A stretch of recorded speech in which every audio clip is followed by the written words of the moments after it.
10, 9, 8, 7, 6, 5, 4, 3, 2, 1.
Halo teman-teman, saya sapa kita semua dalam bahasa daerahnya ya ampun.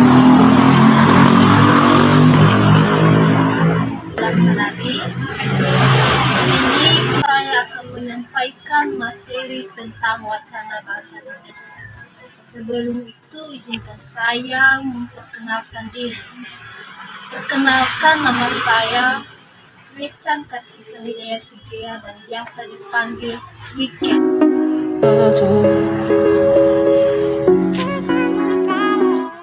Nah, di sini sebelum saya menyampaikan materi yang akan saya bahas pada hari ini,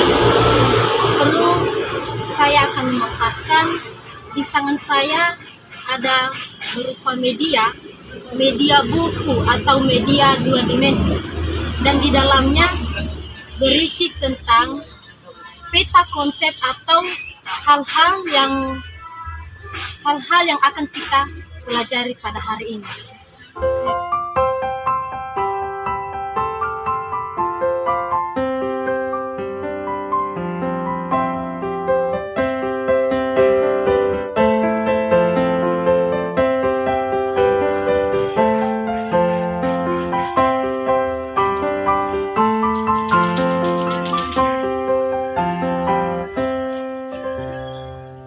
Baik saudara-saudari, di sini saya akan menyampaikan materi tentang kedudukan wacana dalam bahasa Indonesia. Sebelum itu, perlu kita mengetahui apa arti dari wacana. Wacana adalah satuan bahasa terlengkap dan tertinggi atau terbesar di atas kalimat dan klausa dengan koherensi dan kohesi yang tinggi, yang mempunyai awal dan akhir, dan disampaikan secara lisan atau tertulis.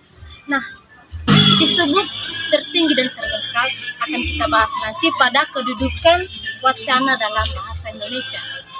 Nah, perlu kita ketahui, di dalam wacana itu disebut sebagai koherensi dan kohesi. Koherensi itu merupakan keterpaduan suatu kalimat dari awal hingga akhir, sehingga pembaca atau penyimak akan mengetahui maksud dan tujuan dari wacana tersebut. Nah, Wacana ini dapat juga disampaikan secara lisan maupun secara tertulis.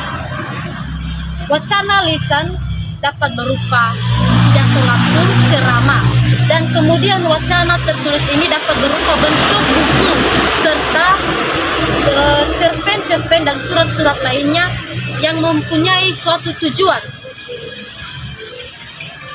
Untuk itu, kita akan masuk pada kedudukan analisis wacana dalam bahasa Indonesia.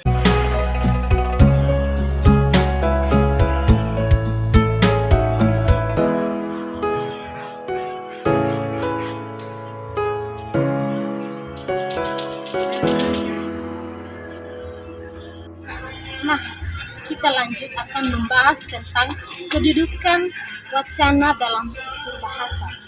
Di sini dapat kita lihat adanya kedudukan pertama yang paling tertinggi, yaitu wacana. Baru berurutan paragraf, kalimat, klausa, frasa, dan kata. Nah, sesuai dengan pengertian wacana yang telah kita bahas tadi, tentang wacana itu merupakan hierarki tertinggi di atas klausa.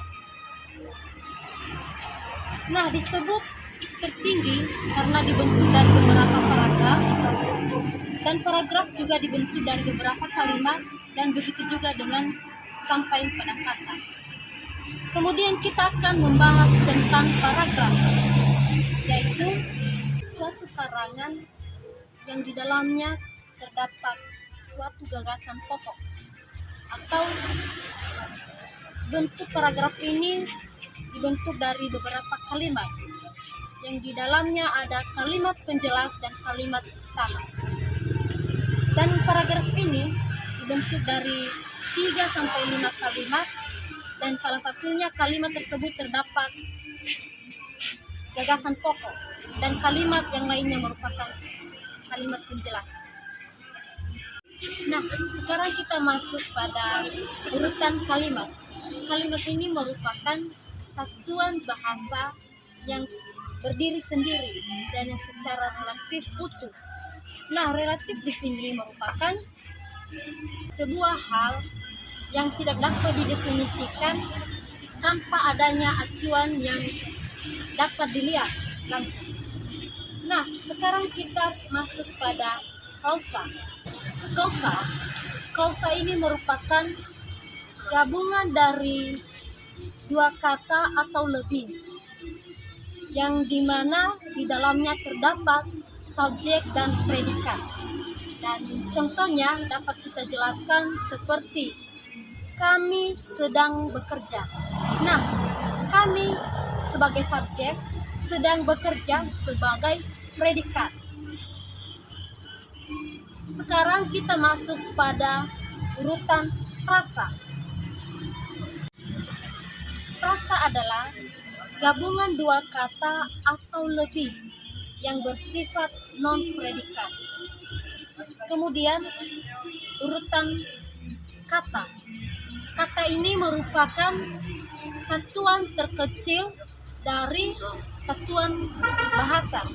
Disebut sebagai satuan terkecil karena kata ini merupakan gabungan dari beberapa huruf yang akan membentuk satu makna. Makanya disebut dia sebagai kata itu merupakan urutan terkecil dari satuan bahasa. Demikian pemaparan materi kita pada hari ini.